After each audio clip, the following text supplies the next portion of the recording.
নমস্কার, আমি শুভাশিস। আমাদের একটা গল্প হোক ইউটিউব চ্যানেলে আপনাদের স্বাগত। আজকের গল্প বিভূতিভূষণ বন্দ্যোপাধ্যায়ের কাহিনী অবলম্বনে মায়া। গল্প পাঠিয়ে এবং সমগ্র পরিচালনায় আমি শুভাশিস। বিশেষ সহায়তায় দেবযানী। পোস্টার ডিজাইন এবং সাউন্ড এফেক্ট শুভ।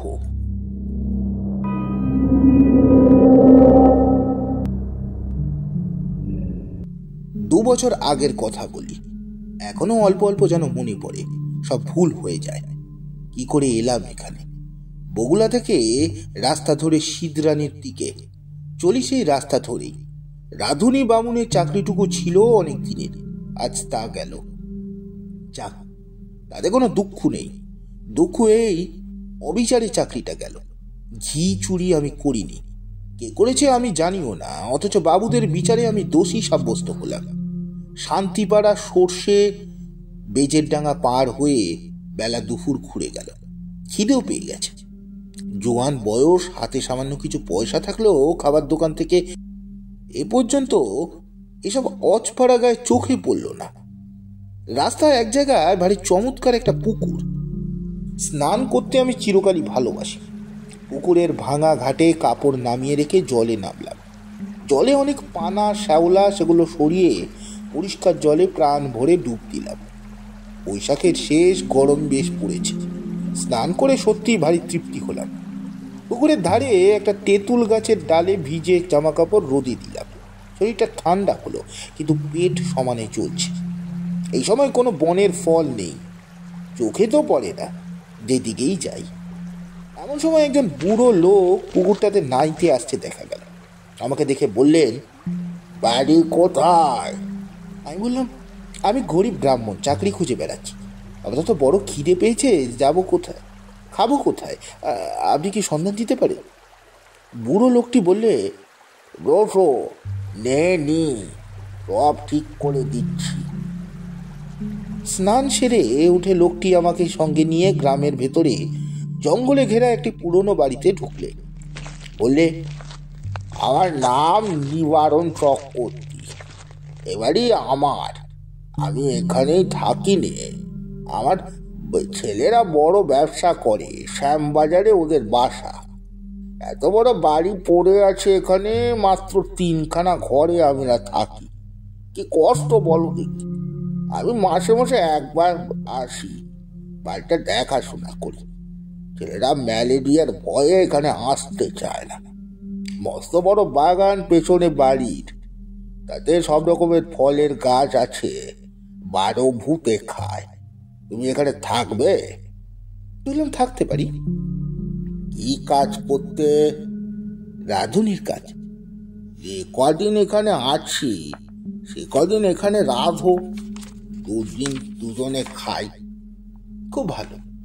আমি রাজি হয়ে যেতে লোকটা যেন হঠাৎ ভারী খুশি হলো। আমার খাওয়ার ব্যবস্থা করে দিলে তখনই। খাওয়া দাওয়ার পরে আমাকে একটা পুরনো মাদুর, একটা মোটা তাকিয়া বালিশ দিয়ে বললে, যাও বিশ্রাম করো। পথ হেঁটে বড় ক্লান্ত হয়ে পড়েছিল। ঘুমিয়ে যখন উঠলাম, বেলা তখন নেই। রাঙা রোদ, বড় বড় গাছপালার উঁচু ডালে। এরই মধ্যে বাড়ির পিছনে জঙ্গলে শেয়াল ডাকা শুরু করেছে।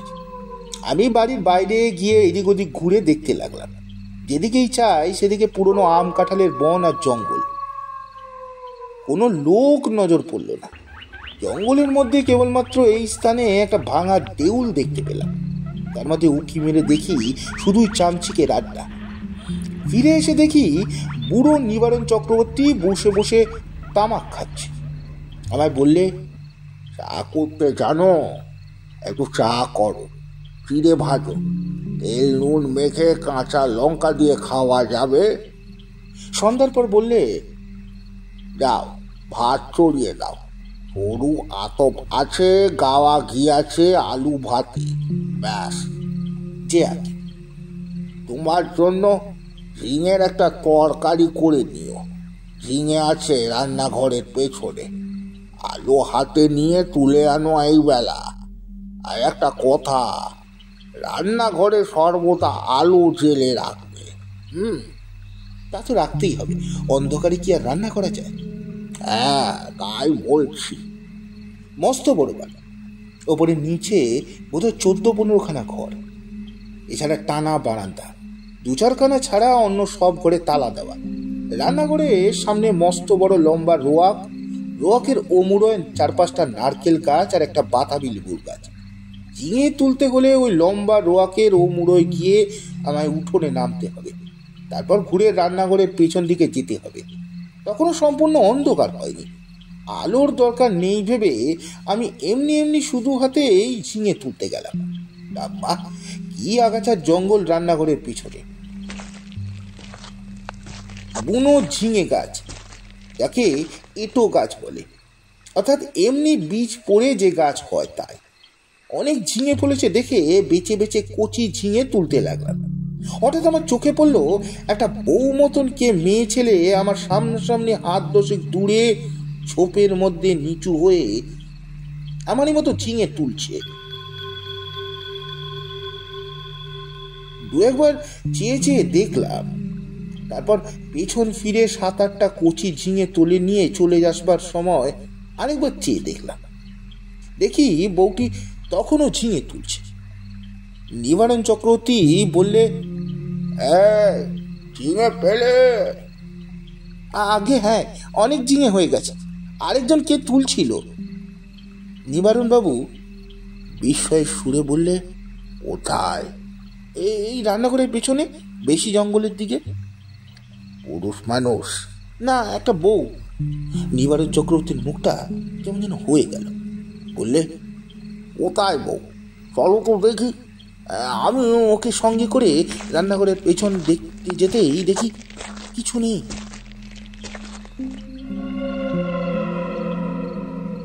নিবারণ চক্রবর্তী বললে, কই বউ? ওইখানটা ছিল, ওই ঝোপটার কাছে। যত সব, চলো চলো, দিন দুপুরে বউ দেখলে। আমি একটু আশ্চর্যই হলাম। যদি একজন পাড়াগাঁয়ের বৌঝি 2টো জঙ্গলি ঝিঙে তুলতে এসেই থাকে, তবে তাতে খাপ্পা হবার কি আছে তা তো ভেবে পাইনি। তাছাড়া আজ না হয় উনি এখানে আছেন, কাল যখন কলকাতায় চলে যাবেন তখন বুনো ঝিঙে কে চৌকি দেবে? রাত্রে খাওয়া দাওয়ার পর চক্রবর্তী বুড়ো আবার একটি ঝিঙে চুরির কথা তুললে। বললে, আলো নিয়ে যাওনি কেন ঝিঙে তুলতে? তোমায় আমি বলেছি না আলো হাতে নিয়ে যেতে, মনে আছে? কেন নিয়ে যাওনি? আমি বুঝলাম না তাতে দোষ কি হলো। বুড়োটা দারুণ খিটখিটে ধরনের। বিনা আলোতে যখন আমি সব দেখতে পাচ্ছি, তাহলে ঝিঙে, এমনকি ঝিঙে চুরি করা বউকে পর্যন্ত, তখন আলো না নিয়ে গিয়ে আমি দোষ কি করেছি? বুড়ো বললে, না না, সন্ধ্যার পর সর্বদা আলো কাছে রাখবে। কেন? তাই বলছি। তোমার বয়স কত? এই 37-38 হবে। অনেক কম বয়স আমাদের চেয়ে। আমার এই 63। যা বলি কান পেতে শোনো। আগে নিশ্চয়ই। রাত্রে শুয়ে আছি, ওপরের ঘরে কিসের যেন খটখট একটা শব্দে ঘুম ভেঙে গেল। জিনিসপত্র টানাটানির শব্দ। কে বা কারা বাস্ক বিছানা এদিক ওদিক সরাচ্ছে, ভারী জিনিস সরাচ্ছে।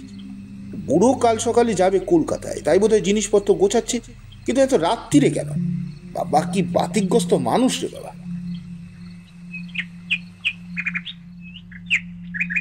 সকালে উঠে বুড়োকে বলতেই বুড়ো অবাক হয়ে বললে, আমি? হ্যাঁ, অনেক রাতে।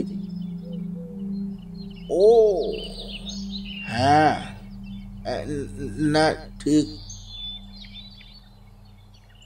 আমাকে বললেই হতো তো, আমি গুছিয়ে দিতাম।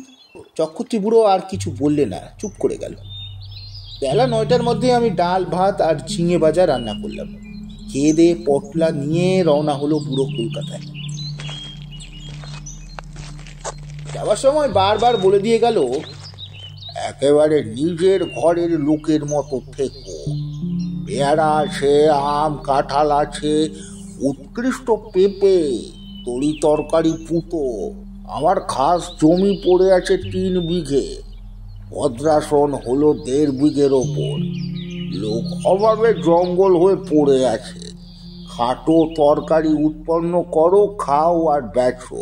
তোমার নিজের বাড়ি ভাববে, দেখাশোনা করবে, থাকো, ভাবনা নেই। আর একটা কথা। কি?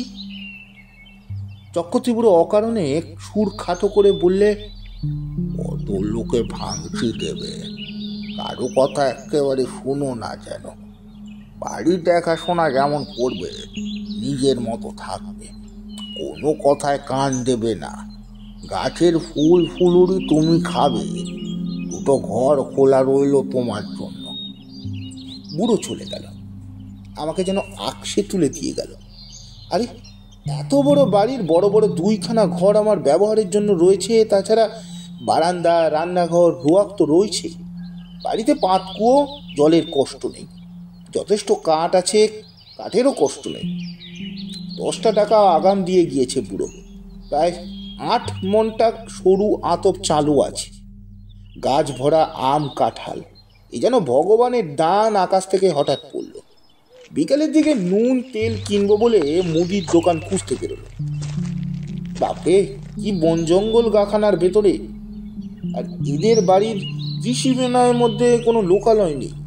জঙ্গল ভেঙে সুড়িপথ ধরে 1/2 মাইল যাবার পর একটা লোকের দেখা হলো। সেও তেল কিনতে যাচ্ছে, হাতে তেলের ভার। আমায় দেখে বললে, বাড়ি কোথায়? আমি এখানে আছি নিবারণ চক্রবর্তীর বাড়ি। নিবারণ চক্রবর্তী? কেন? দেখাশোনা করি, কাল এসেছি। ও বাড়িতে থাকতে পারবেন না। কেন? এই বলে দিলাম, দেখে নিও। তো কত লোক এ বাড়িতে এলো গেল, ওর নিজেরাই থাকতে পারে না, আর অন্য লোক। ও বাড়ির ছেলে বউরা কোশমিন কালে ওই বাড়িতে আসে না। কেন? তা তো জানি না। ও বড় ভয়ানক বাড়ি, তুমি বিদেশি লোক, খুব সাবধান। আর কিছু না বলে লোকটা চলে গেল। আমি দোকান খুঁজে জিনিস কিনে বাড়ি ফিরলাম। তখন বিকেল গড়িয়ে সন্ধে নামছে। দূর থেকে জঙ্গলের মধ্যে পুরনো উঁচু দোতলা বাড়িখানা দেখে আমার বুকের ভেতরটা ছ্যাঁত করে উঠল। সত্যি বাড়িখানার চেহারা কিরকম যেন, ও যেন একটা জীবন্ত জীব। আমার মতো ক্ষুদ্র লোককে যেন গিলে ফেলার জন্য হাত বাড়িয়ে এগিয়ে আসছে। অমন্তর ওর চেহারা কেন? কিছু না, লোকটা আমার মন খারাপ করার জন্যই দায়ী। আমি যখন তেল নুন কিনতে যাই, তখন আমার মনে দিব্যি ফুর্তি ছিল। হঠাৎ এমন হওয়ার কারণ হচ্ছে ওই লোকটার ভয় দেখানো কথাবার্তা। গায়ে পড়ে অত হিট করবার দরকার কি ছিল বাবু তোমার? চক্রবর্তী বুড়ো তো বলেই গিয়েছে, কত লোকে কত কথা বলবে, কারো কথায় কান দিও না। কিচ্ছু না। গাছপালা, ফল ফুলুরি গায়ের লোক চুরি করে খায় কি না? বাড়িতে একজন পাহারাদার বসলে লুটপাট করে খাওয়ার ব্যাঘাত হয়, তাই ভয় দেখানো। যেমন ওই বউটি কাল সন্ধ্যাবেলা ঝিঙে চুরি করছিল। অনেকদিনে এখন আরামে থাকিনি। বিনা খাটুনিতে পয়সা রোজগারের এমন সুযোগ জীবনে কখনো ঘটেনি। নিজের জন্য শুধু 2টো রান্না, মিটে গেল কাজ। সকাল সকাল রান্না সেরে নিয়ে নিচের বড় রোয়াকে বসে আপন মনে গান গাইতে লাগলাম।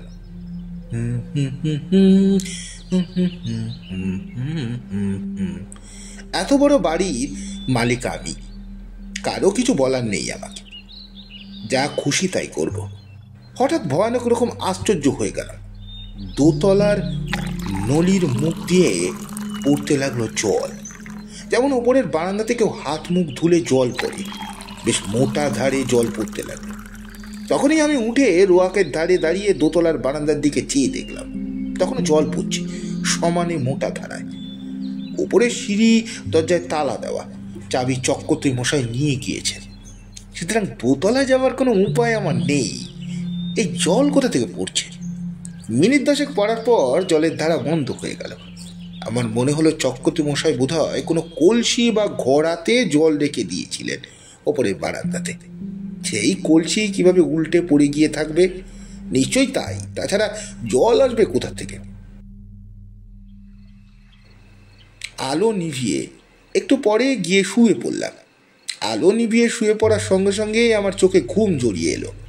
অনেক রাত্রে একবার ঘুম ভেঙে গেল। জানলা দিয়ে সুন্দর জ্যোৎস্না এসে পড়েছে বিছানায়। কি একটা ফুলের গন্ধ আসছে, বেশ সুবাস ফুলের। কি ফুল? কি ফুল? ঘুমের ঘোরেই ভাবছি এমন কোনো সুগন্ধওয়ালা ফুল তো বাড়ির কাছাকাছি দেখিনি। তড়াক করে লাফিয়ে উঠলাম। ও কি! জানলার সামনে দিয়ে একটা বউ চলে গেল।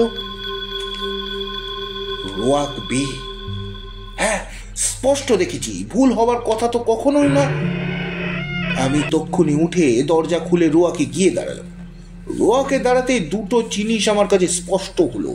প্রথমত, সেই ফুলের সুবাসটা রোয়াকে অনেকক্ষণে ঘন। ওই বউটি যেন সুবাস চড়িয়ে দিয়ে গেল এই কতক্ষণ।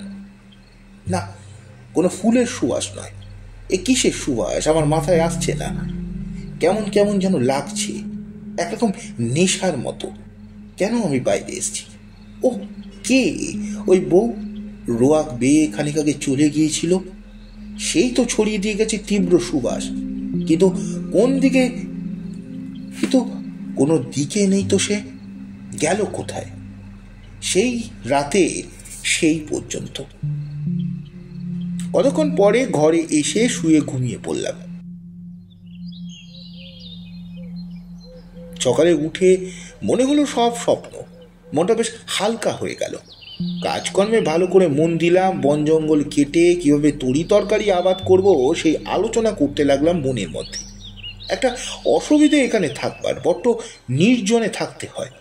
কাছাকাছি যদি কোনো ঘর বা লোক থাকতো তবে এতটা কষ্ট হতো না। কথা বলবার একজন লোক নেই, এটাই হলো মহা কষ্ট। সেদিন দুপুরে একটা ঘটনা ঘটল। আমি ভাত নামিয়ে হাঁড়ি রাখতে যাচ্ছি, এমন সময় দোতলার বারান্দাতে অনেক লোক যেন একসঙ্গে হেসে উঠল। সে কি ভীষণ অট্ট হাসি! আমার গা যেন দোল দিয়ে উঠল সেই হাসি শুনে। খিলখিল করে হাসি নয়, খলখল করে হাসি। আকাশ বাতাস থমথমে উঠল সেই হাসির শব্দে। ভাত ফেলে রেখে দৌড়ে গেলাম। রোয়াকে গিয়ে ওপরের দিকে তাকিয়ে দেখি কিচ্ছু না। নিচের দরজা জানলা বন্ধ। নিচের জানলা যেমন বন্ধ, ওপরের ঘরের সারবন্দি জানলা বন্ধ। হাসির লহরও তখন থেমে নিশ্চুপ হয়ে গিয়েছে। ব্যাপার কি, কোনো বদমাইশ লোকের দল বা আড্ডায় বেঁধে রেখেছে নাকি? ওপরে সিঁড়ির মুখে গিয়ে দেখি দরজায় তেমনি কুলুপ ছুটছে। আমার ভয় হয়নি, কেননা দিনে মানে সূর্যের আলো আছে। এই সময় মনের মধ্যে কোনো ভূতের সংস্কার থাকে না। এই হাসি যদি আমি রাতে শুনতাম তবে বোধহয় ভয়ে অজ্ঞানী হয়ে যেতাম। চাবি দিয়ে দাঁত খুলতে হতো। রান্নাঘরে ফিরে এসে ভাতের ফ্যান গেলে ঝিঙের তরকারি চাপিয়ে দিই। প্রচুর ঝিঙে জঙ্গলে ফলেছে, যত ইচ্ছে তুলে খাও। আমারই বাড়ি, আমারই ঝিঙে লতা। মালিক হবার যে একটা মাদকতা আছে তা কাল হলো বুঝেছি। আমার মতো গরিব বামুনের জীবনে এমন জিনিস তো এই প্রথম। কান পেতে শুনলাম ওপরের ঘরে কোনো শব্দ আসে কিনা।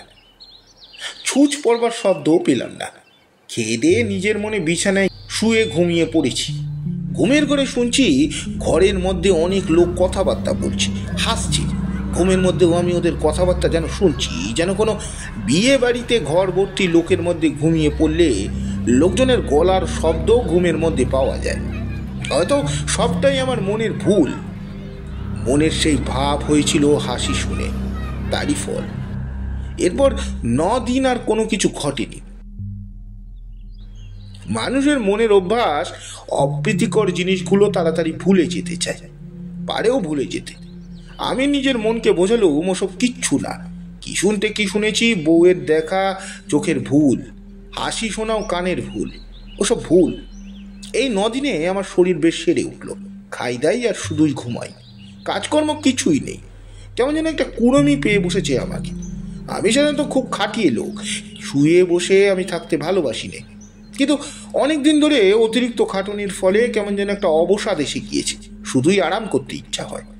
9 দিনের দিন বিকেলে মনে হলো রান্নাঘরের পিছনে সেই ঝিঙের জঙ্গলটা কেটে একটু পরিষ্কার করি। ঝিঙের লতাগুলো অবশ্য বাঁচিয়ে ওখানে ঝালের চারা পুঁতব। আরেকটা চাল কুমড়ো এঁটো লতা হয়েছে সেই জঙ্গলের মধ্যে, সেটা বাঁশের কঞ্চি দিয়ে রান্নাঘরের ছাদে উঠিয়ে দেব। এই বাড়িতে কাজ করে সুখ আছে, কারণ দা, কোদাল, কাস্তে, নিরেন, শাবল, কুড়ুল সব মজুদ আছে। ঘরের কোণে একটা হাত করা তো স্তব।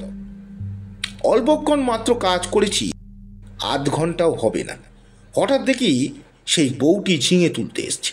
নিচু হয়ে ঝোপের মধ্যে ঝিঙে তুলছে। সঙ্গে সঙ্গে দোতলার ঘরগুলোর মধ্যে একটা মহা কলরব উপস্থিত হলো। অনেকগুলো লোক, আন্দাজ 50 লোক একসঙ্গে যেন হই হই করে উঠলো। সব দরজা জানলা যেন ঝড়ের ঝাপটা লেগে একবার খুলে গেল। বন কাটা ফেলে আমি উপরে চেয়ে দেখলাম, সামনের রোয়াকে এসে দাঁড়ালাম। কই, একটা দরজা জানলার কপাটও তো খোলেনি দোতলার, যেমন তেমনি আছে। ব্যাপার কি, বাড়িটার কি মৃগী রোগ আছে নাকি? মাঝে মাঝে এমন বিকট চিৎকার করে ওঠে কেন?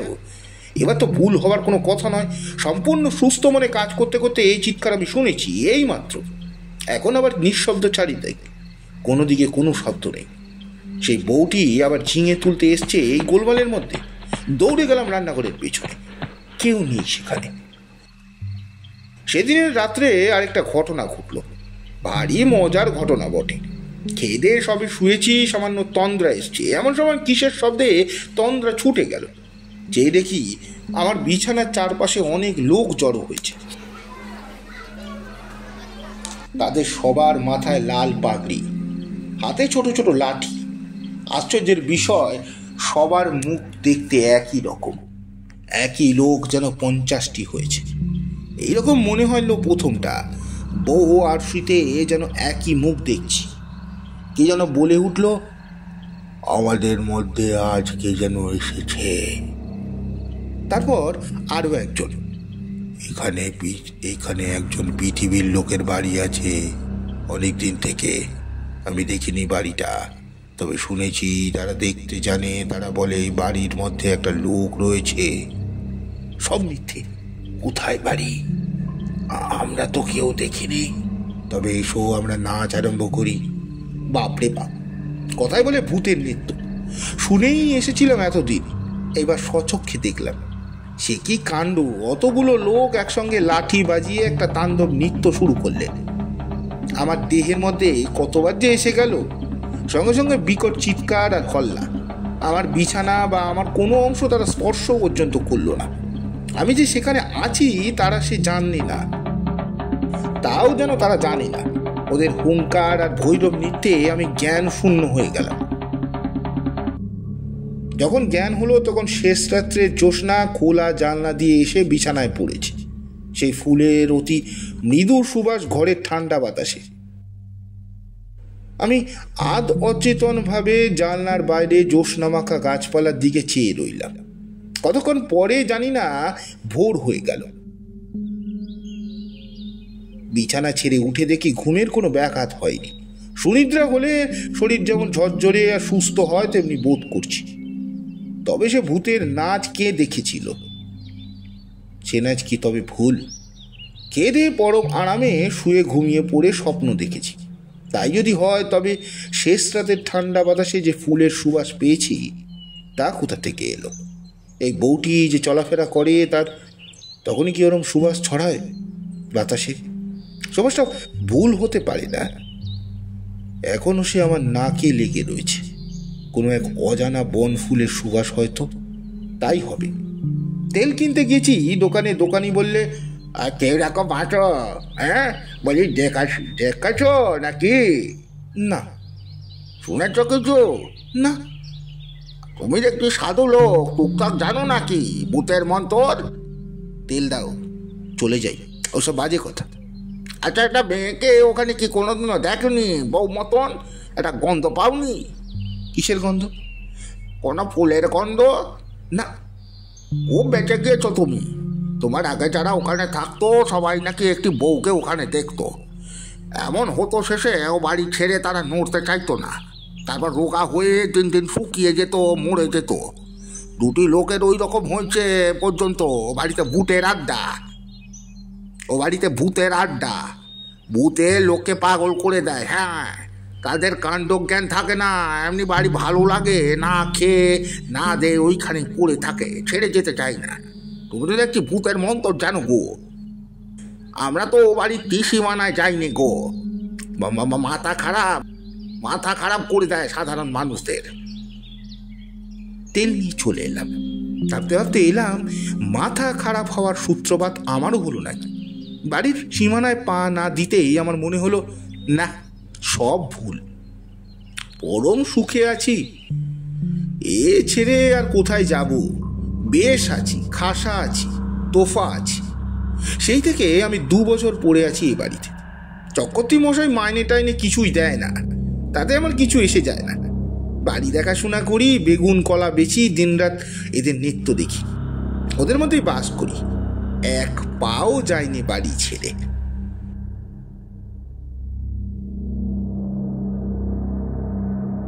সমাপ্ত। গল্পটি আপনাদের কেমন লাগলো অবশ্যই জানাবেন। গল্পটি ভালো লাগলে লাইক, কমেন্ট, সাবস্ক্রাইব ও শেয়ার করতে ভুলবেন না। নমস্কার।